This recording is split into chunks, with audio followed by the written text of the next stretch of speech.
talvez nunca vai fazer um discípulo em outra nação, talvez você nunca vai ser chamado para ser um missionário, mas você está chamado nesse momento para cooperar, para contribuir com as suas orações, com a sua oferta, para que nós venhamos manter esse casal de missionário, esses casais de missionário na obra em torno desses países de língua portuguesa.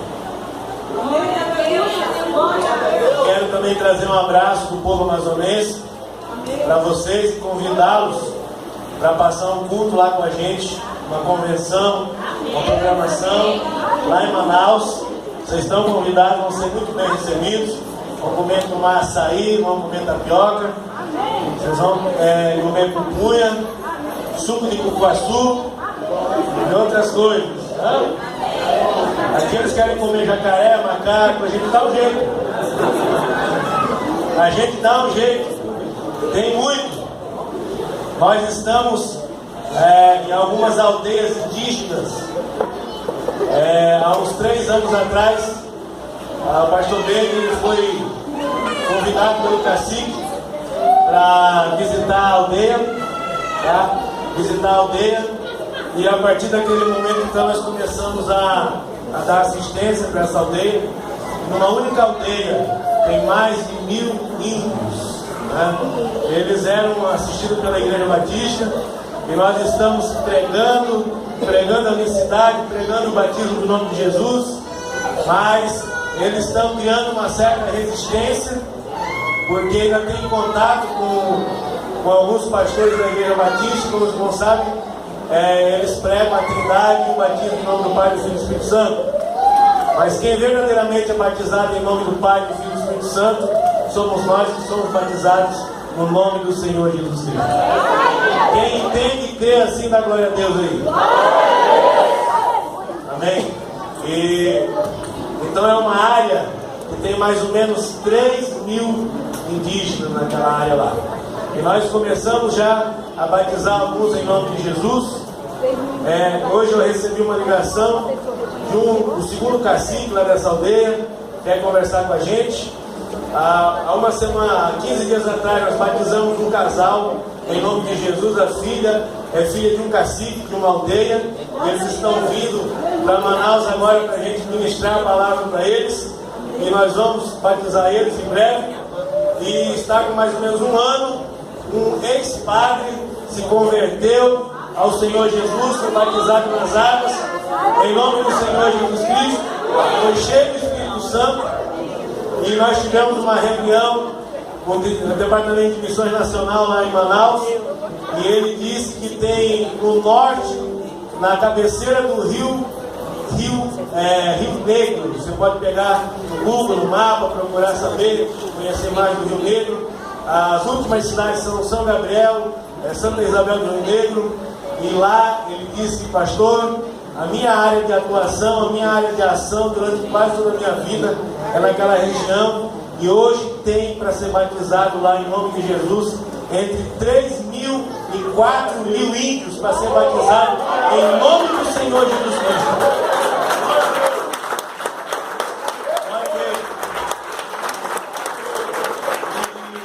Nós estamos começando a organizar uma expedição, vai envolver barco regional, vai envolver motor de polpa, vai envolver avião, e nós vamos, 1 mês vai ser essa expedição, 1 mês. Nós vamos levar 5 pastores junto de aldeia em aldeia durante esses 30 dias e pregar e batizar em nome do Senhor Jesus Cristo. Amém? Estamos precisando de um casal de missionários para essas aldeias. Se tiver alguém aqui, se prontifique. Amém? Então estou dando aqui algumas notícias para a igreja, porque hoje é o segundo domingo de missões, hoje é missões. Hoje, em todas as igrejas pentecostais do Brasil, é esperado que esteja sendo arrecadada uma oferta para manter nossos missionários, né? Nossos missionários eles estão nos países de língua portuguesa, mas a gente aqui no Brasil tem que comprar dólar para poder enviar para eles, e lá eles vendem esse dólar e compram o dinheiro deles lá. A gente não pega o dólar aqui, entrega o dólar, é tudo número, né? Tudo sistema bancário. Mas quando você compra $1, você compra a R$4,15. Quando você vende $1, você vende a R$3,60, R$3,70. Então nós temos toda essa perda. Então fazer missões no exterior é muito caro, mas é melhor obedecer do que sacrificar. A obediência à palavra de Deus é fazer discípulo em todas as nações. E nós estamos lá no Amazonas, tem mais de 50 mil índios, né? Eu trouxe um casal de índios, nós batizamos eles em nome de Jesus, eu batizei eles, e nós levamos eles para uma cruzada infantil. Olha só, Deus me tocou, disse: leva eles lá com os Cooper. Os Cooper estavam lá no Rio Negro, fazendo uma convenção infantil, lá com as criancinhas. Eu falei para eles: olha, vamos lá que vai ter um culto lá para você buscar o Espírito Santo. Mas não falei que era de criança. Aí eu chego lá com 2 índios adultos, né, um casal de índios adultos. Chego lá, fiquei morto de vergonha, né? Eu me arrependi de não ter dito antes, né? Aquele monte de criancinha cantando lá e tal. Digo: ó, você se mete no meio. E irmãos, depois de uma meia hora buscando o Espírito Santo, Deus encheu aquele casal de jovens com seu Espírito. Deus encheu, foi o primeiro casal de indígena dessa região que nós estamos atuando lá, que foi batizado com o dom do Espírito Santo. Porque houve um propósito, houve uma ação. Eu saí da minha cidade, eu atravessei a ponte sobre o Rio Negro, fui até na outra cidade, lá em Iranduba, para lançar a rede. A Bíblia diz: lance a rede, né? Lance a rede. O pescador, ele vai pescar, ele não sabe onde está o peixe, sabe que tem peixe, mas não sabe onde está. Ele tem que lançar a rede. Então assim também é no reino de Deus. A Bíblia diz que Ele tem nos chamado para ser pescadores, pescadoras de homens. Amém? Você é um pescador de homens?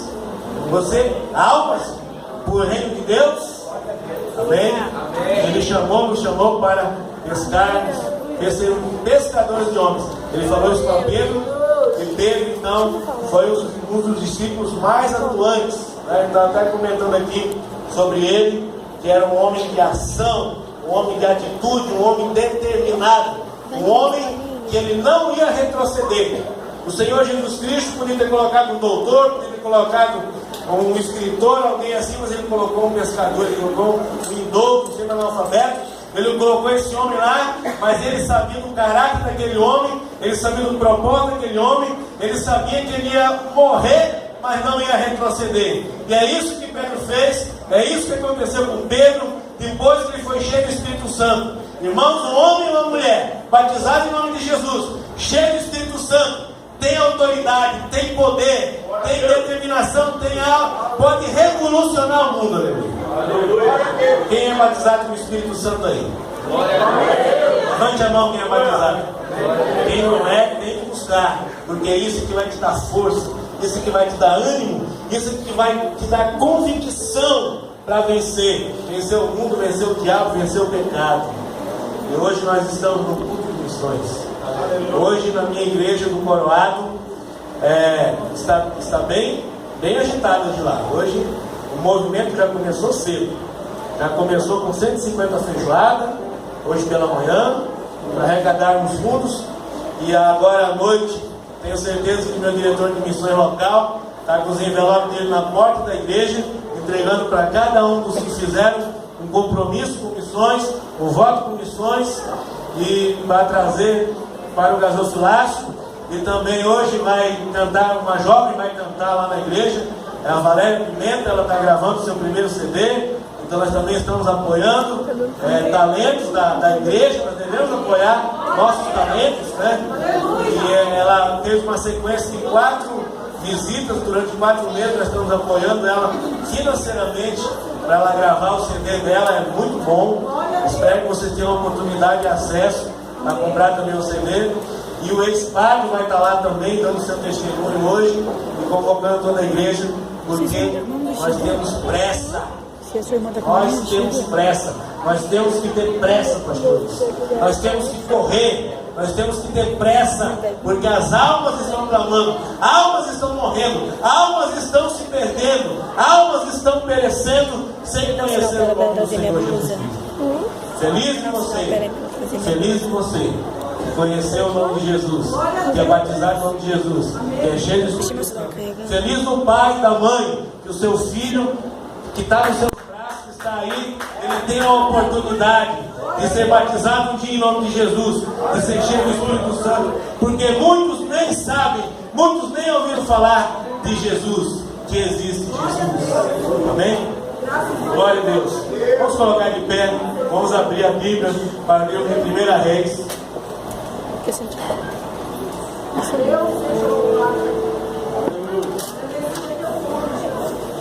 Primeira Reis, capítulo 17, versículo 8.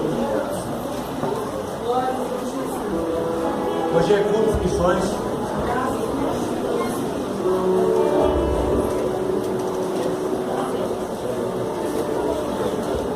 Aleluia. Vamos colocar de pé, reverência a palavra de Deus. 1 Reis 17, capítulo 17, versículo 8 ao 16. Amém? Já encontraram? Glória a Deus. Quero agradecer mais uma vez ao pastor Carlos, ao Pedro Carlos, toda a sua equipe, ao Moisés, ao Comunhão Local, ao Tiago, Tiago, a todos os irmãos, ao Jefferson, nosso piloto, vamos levar de volta em segurança hoje à noite, a Curitiba, em nome de Jesus, ao Mário, né? E a sua esposa, só está faltando o nome dela, né? Andréia. Obrigado a todos vocês e a todos que me receberam aqui com tanto carinho. Quero retribuir isso quando vocês forem lá em Manaus. Amém. 1 Reis, também a esposa do pastor, né? A família do pastor que me hospedou ali na sua casa, muito obrigado. Deus abençoe. 2 Reis 17 e 8 diz assim: é a história de Elias e aquela viúva de Serepta, né?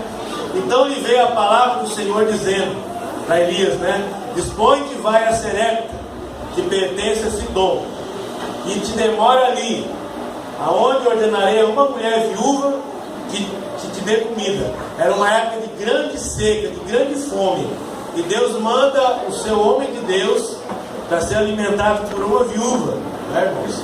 Então Deus é Deus de desafio, viu? Quando Deus estiver te desafiando, não pensa que Ele está te castigando, Ele está te desafiando para tu crescer. Ele coloca alguns obstáculos, não é para nos derrubar. Deus já nos levantou, Ele não quer nos derrubar. Ele coloca alguns obstáculos para você crescer na presença dEle, para você fazer o que o irmão Jefferson falou aqui, andar sobre as águas, andar no caminho espiritual, andar no Espírito, né? Então Ele mandou ele para ser alimentado por uma viúva. Então ele se levantou e se foi a Serepta. Chegando à porta da cidade, estava ali uma mulher viúva apanhando lenha. Ele a chamou e lhe disse: trazei-me, peço-te uma vasilha de água para eu beber. Indo ela a buscar água, ele a chamou de volta e disse: traz-me também um bocado de pão na tua mão. Porém ela respondeu: tão certo como vive o Senhor teu Deus, nada tenho cozido. Você vê que ela falou Senhor teu Deus? Não era Deus dela, era Deus de Elias, né? Tão certo como vive o Senhor teu Deus, nada tenho cozido. Há somente um punhado de farinha numa panela e um pouco de azeite no botija. E vês aqui, apanhei 2 cavacos de lenha e vou preparar esse resto de comida para mim e para meu filho. Comeremos e morreremos. Elias lhe disse: não temos, vai e faze o que disseste, mas primeiro fazei desse trigo e desse azeite para mim um bolo pequeno e trazei-me aqui fora. Depois farás para ti mesmo e para teu filho, porque assim diz o Senhor. Ali já não era mais ele falando, era o próprio Deus. Assim diz o Senhor, Deus de Israel: a farinha da tua panela não acabará, e o azeite da tua botija não faltará, até ao dia em que o Senhor fizer chover sobre a terra.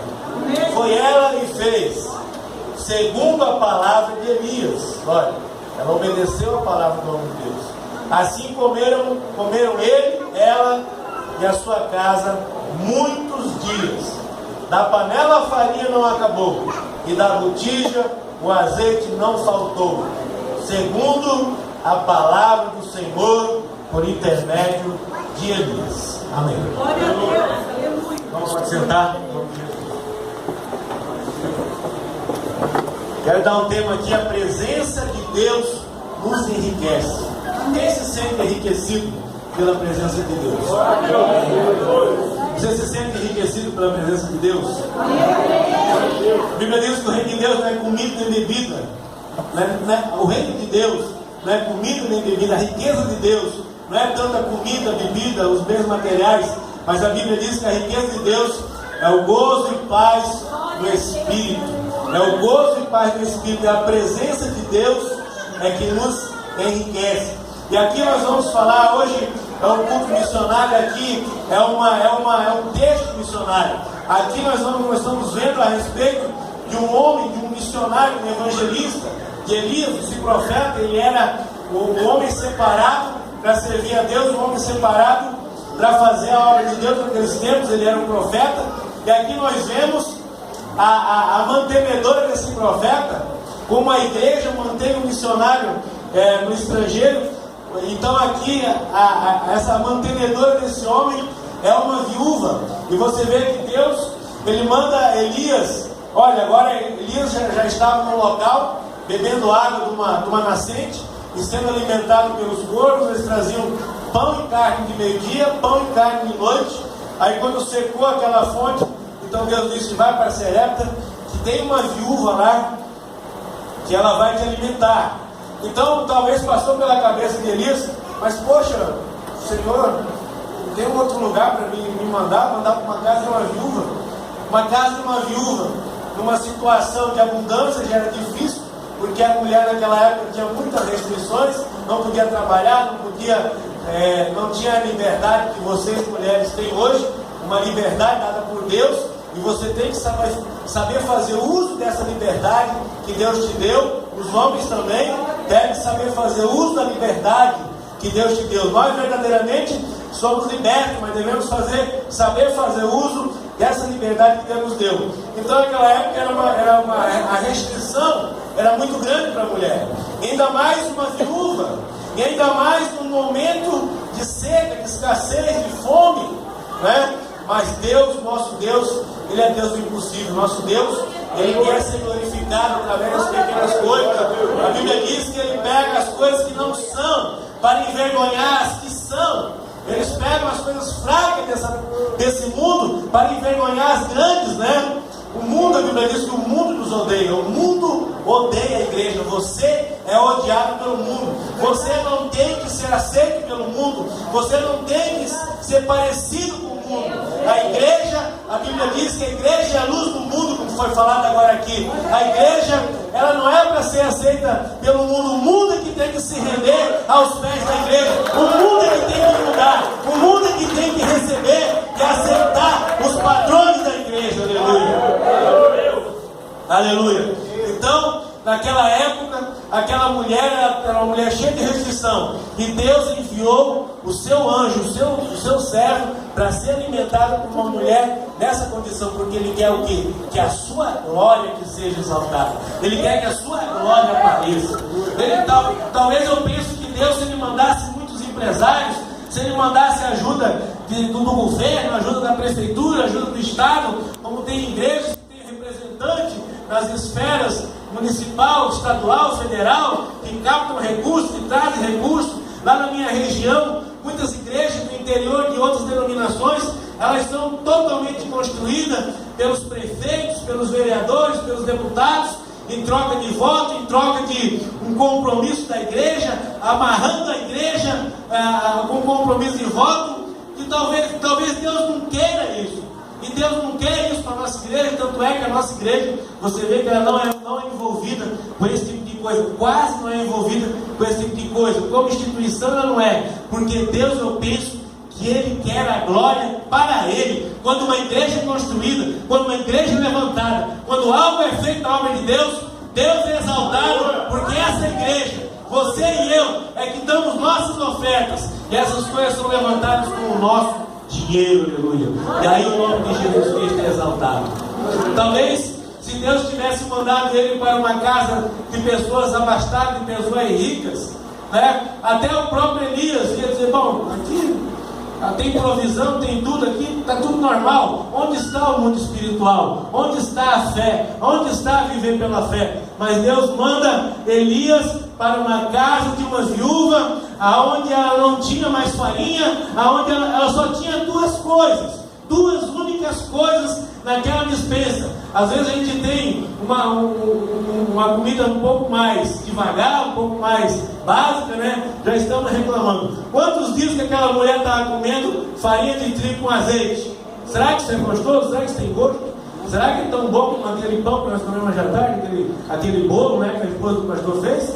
Com certeza não, mas é aquilo que eles tinham, aquilo que eles comiam. E será que Deus não sabia que aquela mulher estava nessa condição? Será que Deus não via que ali não tinha nem para eles, quanto mais para alimentar um homem adulto? Mas Deus enviou para lá, porque Deus não queria tirar o pouco que ela tinha, mas Deus queria abençoar aquela mulher. Deus queria exaltar o seu poder através daquela mulher. Deus quer te exaltar na tua fraqueza. O apóstolo Paulo diz que quando ele pensa que ele é fraco, aí que ele está forte. Quantos crentes desanimam, quantos crentes desistem, quantos crentes saem da igreja na primeira dificuldade, nos problemas e tribulação. É ali que Deus está fazendo você crescer. É ali que Deus está te dando crescimento, aleluia, para você crescer. E aí a pessoa, ela desvanece, desiste. E essa viúva, o mais interessante é que Deus, ele dá um livre-arbítrio para o homem.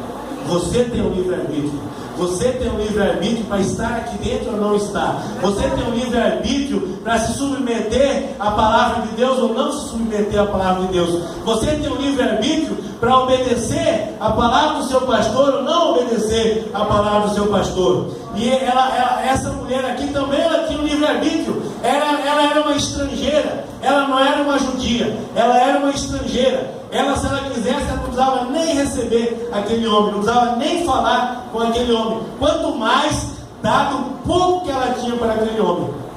Mas ela viu naquele homem, ela viu Deus.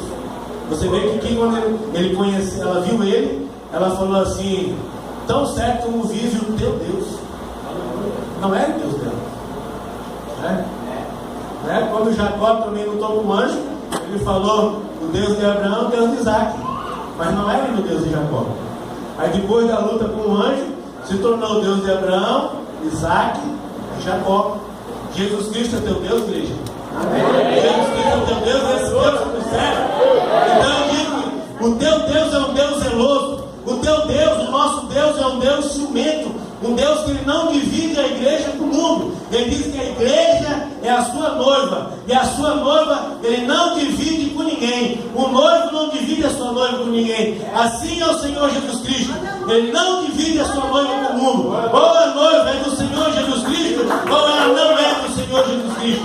Ele não divide a sua glória com ninguém. Ele não divide a sua noiva com ninguém. Se Jesus Cristo é teu Deus, então viva para Ele. Viva só para Ele. Teu pensamento, teu coração, teus olhos, a tua vida seja para viver para o Senhor Jesus Cristo. A Bíblia diz: as coisas para trás que ficaram para trás. O mundo ficou para trás. As paixões carnais, as concupiscências, o pecado, ficou tudo lá no mundo. A Bíblia diz que nós morremos para o pecado, assim como Cristo morreu para o pecado. Nós morremos para o pecado e ressuscitamos, nascemos para uma nova vida. Então o mundo ficou, o mundo tem que ficar lá fora. Nós temos que tirar o mundo de dentro de nós. Nós temos que tirar o mundo de dentro de nós, porque Jesus Cristo vem buscar uma igreja santa, uma igreja pura, uma igreja separada, uma igreja que anda no caminho do Espírito, uma igreja que é enriquecida pela presença de Deus. Aleluia. E aquela mulher era uma mulher tão pobre, a condição dela era tão lamentável, era uma condição tão pobre. Eu não consigo nem imaginar como era a casa dela, quais eram os utensílios que ela tinha, como é que ela vivia. Mas a Bíblia diz que ela tinha só uma última refeição. Uma última refeição. Ela ia comer, o filho dela ia comer, e aí eles iam esperar e provavelmente morrer. porque todos estavam na mesma condição.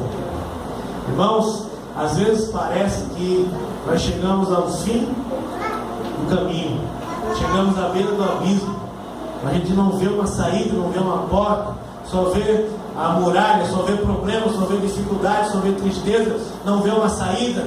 Talvez você conheça alguém que já tenha desistido do seu casamento, tenha desistido do seu filho, talvez que não quer saber de Deus, que não quer se endireitar, que não quer se corrigir, talvez o seu marido, talvez a sua vida financeira, talvez a saúde, algo que esteja te afrontando e te atormentando. Mas eu digo que a salvação, o socorro vem do alto, o socorro vem do Senhor. Quando tudo parece perdido, Deus ele aparece e traz a solução, traz a libertação, traz a salvação, traz a cura, te livra da armadilha, te livra da cidade, te tira do pecado, te tira do vício da droga, te tira da prostituição, te dá força para vencer aquilo que sozinho tu não consegue, não tem conseguido.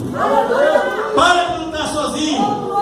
Tenha uma conversa franca com Deus. Fala a tua necessidade. Aquela mulher, ela foi sincera. Ela não foi arrogante. Ela não foi ignorante. Ela disse: tão certo como vive o teu Deus, eu não tenho comida para ti. Eu não tenho nem para mim e nem para meu filho, quanto mais para ti. Ela deu uma explicação. Ela respeitou o homem de Deus. E ele disse: não, faça o que eu estou te falando. Faça o que eu estou te falando. Irmãos, o que ela podia, ela tinha o livre-arbítrio. Ou eu digo não para esse homem, como a última refeição e morro. Ou divido a minha comida com esse homem e vivo um dia menos. Era essa a escolha: viver um dia a mais ou viver um dia menos. Ela negar a ajuda para o homem de Deus significava viver um dia a mais. E ela obedeceu. Quando ela obedeceu, aí Deus liberou a palavra para o profeta. Enquanto ela disse sim, Deus não havia liberado a palavra para o profeta. Verdade. O livre-arbítrio. Às vezes Deus está te chamando para uma obra, Deus está te chamando para um propósito, Deus está te chamando para você subir mais um degrau, Deus está te chamando para um encontro espiritual a mais, Deus está te chamando para chegar mais próximo dele, do trono dele, e você tem se negado, você tem rejeitado, você tem ficado talvez numa pobreza espiritual, numa miséria espiritual, enquanto que Deus quer te alimentar, Deus quer que você seja abundante, que você seja enriquecido pela presença dele.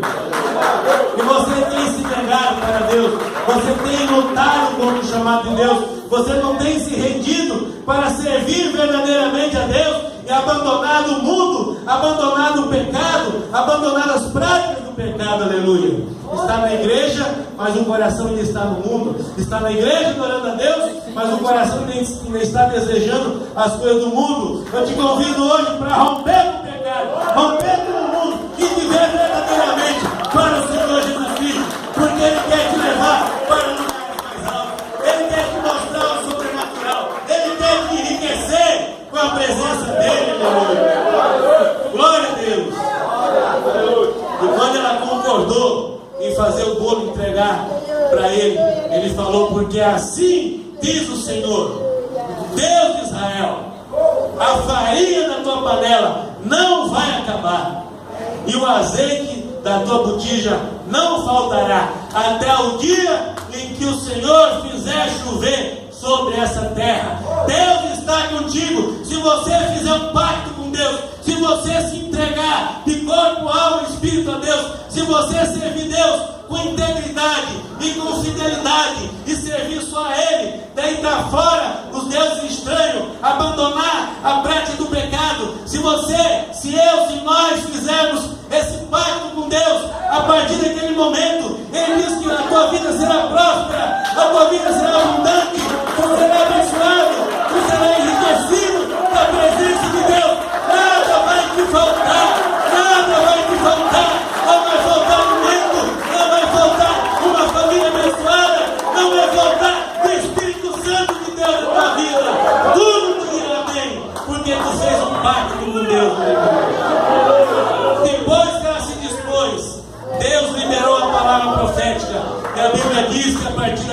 dia não faltou botija, não faltou azeite naquela botija, não faltou trigo naquela panela. Eu penso que talvez ela meteu a mão para fazer um bolo do profeta e pegou um pouquinho de farinha e despejou um pouquinho de azeite e fez o bolo e entregou para ele. Agora pegou, opa, ainda tem farinha aqui, isso aqui já dá para o meu filho para hoje, e despejou o azeite, e aquele fiozinho de azeite ali, despejou, fez aquele bolo suficiente para ele e para o filho dela. Aquela que ela tirou para o profeta não fez falta. Ela pegou o mesmo tanto e fez um bolo para ele e para o filho dela. E aí eu disse: olha, ainda tem farinha para amanhã. E ela foi no outro dia, pegou farinha, pegou azeite e fez um bolo para ela, para o filho e para o profeta. E no outro dia de novo. E aí a fé dela aumentou. Aí a Bíblia diz que enquanto houve seca naquela terra, não faltou azeite na panela e não faltou farinha também para fazer. Ela foi enriquecida. Ela foi enriquecida. Deus mandou Elias se alimentar por uma viúva. Ela pensou 2 vezes se ela ia dar da farinha, ia dar do azeite da botija. Mas quando ela recebe o profeta para ser alimentado por ela, ela trouxe a glória de Deus para dentro da casa dela. Quando ela se dispôs, quando ela aceitou, quando ela entendeu, quando ela acreditou na palavra do profeta, ela trouxe a presença de Deus para dentro da casa dela. Porque o profeta representava a presença de Deus, era o contato de Deus com o homem na terra. E ela trouxe aquele profeta, ela hospedou aquele profeta na casa dela, e daquele dia em diante Deus alimentou ela e o profeta. Olha, se ela pudesse ter visto como Deus estava alimentando Elias, mandando os pássaros trazer comida para ele, dia após dia, ela não tinha relutado e tinha aceitado no primeiro momento. Mas Deus quer as coisas pela fé. Deus vai te contar a história de trás para frente. Muitas vezes você está vendo o começo da história, mas você não está vendo o fim da história. Você está vendo um caminho que Deus, às vezes uma porta que Deus te abre, e aos teus olhos parece que aquilo lá não tem nada a ver. Você não está entendendo, você não sabe onde é que Deus quer que você chegue. Você às vezes não sabe até agir, mas se você agir pela palavra de Deus, se você começar a dar passos no escuro, começar a dar passos espirituais, dar passos no mundo espiritual, no caminho da fé, lá na frente você vai ver o resultado. Essa mulher acreditou e ela trouxe a glória de Deus para dentro da sua casa. Ela trouxe a glória de Deus para dentro da sua casa. E aqui, se a gente continuar lendo essa leitura, nós vamos ver que o filho dela adoeceu. O filho dela adoeceu e o filho dela morreu. Mas a glória de Deus estava na casa dela. A ressurreição e a vida estava na casa dela. O Deus que criou os céus e a terra estava na casa dela. Ela deu um punhado de farinha, ela deu um pouquinho de azeite para Deus, e Deus devolveu a vida do filho dela. Deus devolveu a vida do filho dela, a vida dela. Deus ressuscitou aquela criança, aleluia. Tudo porque ela foi uma pessoa disponível a fazer a vontade de Deus. Tudo porque ela foi disponível a fazer a vontade de Deus. Maria, quando o anjo chega para ela e fala: ó, favorecido, ó, bem-aventurado, e fala que Deus, ela vai ser a virgem, a mulher, aquela moça escolhida para gerar o Filho de Deus. Então, naquele momento ali, se você ler o texto, o Espírito Santo só toca nela depois que ela permite, depois que ela concorda, depois que ela diz: faz em mim a tua vontade. Ali então ela recebe o toque do Espírito Santo e ela gera então o Filho de Deus ali. Até então, sem o consentimento dela, sem a permissão dela, Deus não tocava nela. Sem a permissão dessa viúva, Deus não ia hospedar o profeta na casa dela. Ela provavelmente ia morrer de fome. Se ela não morresse de fome, no futuro o filho dela ia morrer daquela doença que estava a caminho, estava chegando até ela. Quantas coisas que Deus tem livrado da igreja, quantas bênçãos que você tem recebido de Deus sem mesmo saber que recebeu. Tem quantos atos criminosos. Talvez a igreja tenha sido libertada esse ano, livrada. Deus tem dado livramento de quantos acidentes, de quantas doenças, de quantas enfermidades, de quantos problemas que Deus tem te livrado, a tua família, o teu casamento, teu marido, tua esposa, teu filho, pelo fato de você servir a Deus. Aleluia. E muitas vezes nós reclamamos, muitas vezes nós murmuramos, porque ainda há no mundo, ainda há em nós a velha natureza, a natureza humana, a natureza pecaminosa. A velha natureza, ela está dentro de nós. Nós somos o que? Uma nova criatura. Nós somos recriados em Cristo Jesus. A palavra de Deus nos lavou, a palavra de Deus nos deu entendimento, o seu sacrifício na cruz nos perdoou o pecado, mas a nossa natureza humana ainda reside dentro de nós e cabe a nós dominar. Cabe a cada um de nós dominar o que nós vamos querer fazer com a natureza humana, se é ela que vai reinar em nós, a velha natureza, ou se a nova natureza, a natureza de Cristo, que vai reinar em nós. Então, pelo fato de você ter sido alcançado por Deus, Deus tem te dado tantos benefícios que você nem sequer imagina, talvez você nem sequer saiba, nem sequer lembra. Alguns que Deus nos permite saber, mas quantos que nós recebemos sem mesmo saber? Nós só temos a glorificar a Deus, nós só temos a adorar a Deus, nós só temos a trabalhar para esse Deus, a viver para esse Deus, a andar com esse Deus. É nós que andou com Deus. E também nós temos a história em 2 Samuel, capítulo 6, versículo 12, sobre a Arca da Aliança. A Arca da Aliança também representa a presença de Deus, a glória de Deus no meio da igreja. A Arca da Aliança, ela tinha sido levada pelos filisteus. Aí Davi tentou trazer a Arca de volta para a cidade de Davi. E no meio do caminho houve um problema, houve a morte de uma pessoa. E então ele mandou deixar a Arca na casa de Obed-Edom. Obed-Edom, está em 2 Samuel capítulo 6, versículo 12. Na casa de Obed-Edom. E aí depois eles vieram dizer para Davi, rei Davi, depois que a arca foi levada para a casa de Obed-Edom, ele prosperou, ele ficou rico, tudo está dando bem, a sua criação, a sua plantação, a sua família. Ele é um homem respeitado, ele é um homem conhecido, ele é um homem abençoado, é um homem saudável. E Davi se regozijou, Davi se alegrou, porque aonde está a presença de Deus, ali está a bênção, irmão. Se você é um servo de Deus, se você é uma serva de Deus, a presença de Deus, a glória de Deus não está lá na sua casa, não. A glória de Deus está aí dentro de você. A glória de Deus está em você, porque Deus habita em você, Deus habita em mim, e Ele quer nos abençoar. A glória de Deus está em nós, irmão.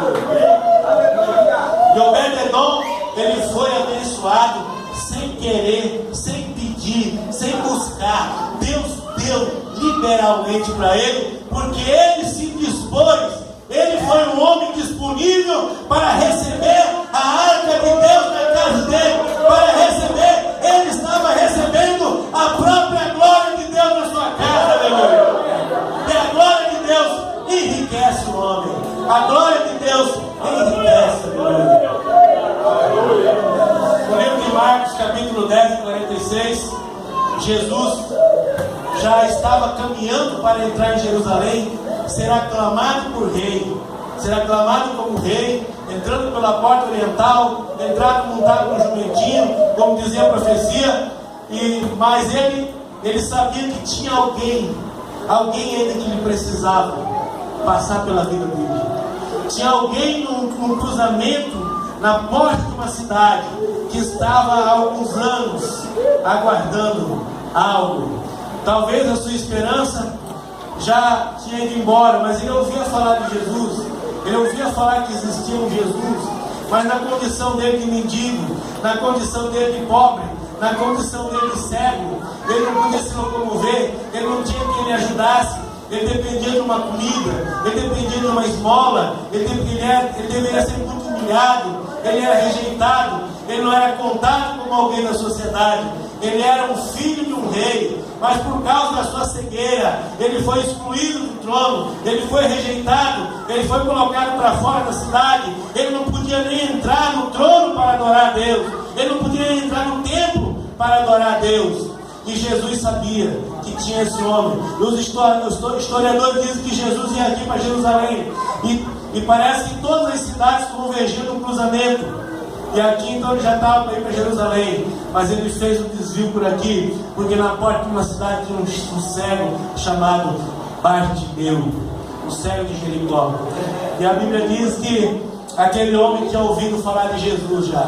E quando ele ouviu aquele barulho, é Jesus, é Jesus, é Jesus, ele disse: a glória de Deus está vindo aí, a presença de Deus está vindo aí. Ele tem o que eu preciso, ele tem o que eu quero. Eu não sei o que você precisa, eu não sei o que você quer, eu não sei o que você tem buscado, eu não sei se você tem saciado a sua vida, o seu desejo, aquilo que você tem buscado. Eu não sei se a tua vida é uma vida próspera, uma vida de alegria, ou é uma vida vazia. Não sei como é teu casamento, não sei como é que está o teu relacionamento familiar, conjugal. Mas eu digo que nessa noite Jesus está passando aqui para te abençoar. Ele não vai sair daqui enquanto não te abençoar.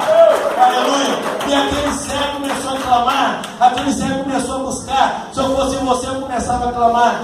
A você que precisa dele, começava a clamar. Se eu fosse você que estivesse precisando de um milagre, estivesse precisando de uma bênção, estivesse precisando de algo extraordinário, que você tem lutado, tem buscado e não tem conseguido com as próprias mãos. Se eu fosse você, eu começava a clamar: Filho de Davi, Jesus, tem misericórdia de mim. Jesus, tem misericórdia de mim, porque a presença de Deus está aqui nesse lugar, nessa noite, aleluia.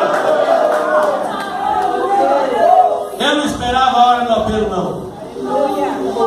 E aqui ele começou a gritar: Filho de Davi, tem misericórdia de mim. E o povo mandou ele calar a boca, e o povo tentou sufocar ele, e o povo era uma barreira, o povo era um impedimento para aquele homem chegar até Jesus. A cegueira era um impedimento para aquele homem chegar até Jesus. A multidão era um impedimento para aquele homem chegar até Jesus. Mas ele não olhou para a barreira, ele não olhou para a dificuldade, ele não olhou para o problema, ele não olhou para a sua condição de rejeitado. Ele apenas gritava: Filho de Davi, tem misericórdia de mim. Filho de Davi, tem misericórdia de mim. Na esperança que ele ia gritar mais alto do que a multidão, na esperança que o grito dele ia tocar os ouvidos de Jesus, ele ia parar, ia voltar. E é isso que aconteceu. Ele falou: traz ele até aqui. Quando você consegue parar Jesus, quando você consegue tocar Jesus, quando a tua voz consegue chegar no trono da graça, Jesus fala: traz ele até aqui. A multidão se afasta. Talvez 1, 2, 3, 5, 10 quiseram levar ele até Jesus. E Jesus chega e olha aquele homem cego, talvez só tenha uns buracos dos olhos, e pergunta: o que quer que eu te faça? Talvez a tua visão, talvez o seu pensamento do que é ser um cristão, talvez aquilo que você imagina ser um cristão, talvez aquilo que você tem feito, talvez a nossa visão ainda esteja um pouco desfocada, mas hoje Jesus está perguntando: o que tu quer que eu te faça? Aleluia. Talvez a resposta seja: eu quero te ver, Senhor. Eu quero ver a tua glória, eu quero ver a tua presença. Talvez tem pessoas que têm vindo para a igreja influenciado pelo pai, influenciado pela mãe, influenciado pelo namorado, influenciado por um convite. Talvez tenha vindo para a igreja porque se sente bem aqui na igreja. Talvez não tenha se rendido à igreja, mas Jesus hoje está perguntando: o que queres que eu te faça? E se eu fosse você, eu diria assim: eu quero ter. Eu quero crer em ti como tu é. Aumenta a minha fé, me mostra a tua face. Eu quero ver a tua glória, eu quero ver a tua presença, eu quero ver como tu és, eu quero ser aquilo que tu queres que eu seja. Aleluia. E aquele homem, aleluia, Jesus curou ele, e ele acabou a sua cegueira. Como o pastor falou ontem aqui, num minuto você está vivo, o outro está morto. E aquele homem, num minuto, ele era cego, ele era um homem sem trono, ele era rejeitado, ele era mendigo, ele era dependente de alguém, tudo isso ele era. E no outro minuto, ele era um homem curado, ele era um homem são, era um homem liberto, era um homem que tinha acesso agora ao templo, tinha acesso a Deus, tinha acesso ao seu trono que tinha sido lhe negado. Talvez muitas coisas não tenham dado certo, talvez muitas coisas tenham dado errado, talvez muitas coisas, talvez a tua fé foi abalada, talvez você se lançou no caminho de fé e a tua fé foi abalada, mas eu te chamo a recomeçar hoje, eu te chamo a reconstruir a tua fé hoje, eu te chamo a acreditar no milagre novamente a partir de hoje, eu te chamo a viver uma vida sobrenatural a partir de hoje novamente, na igreja, a tua comunhão com Deus sobrenatural, que você venha novamente a orar por aquilo que talvez você tenha orado tanto, que tenha até deixado de lado. Talvez hoje é hora de desempoeirar algumas promessas que tem aqui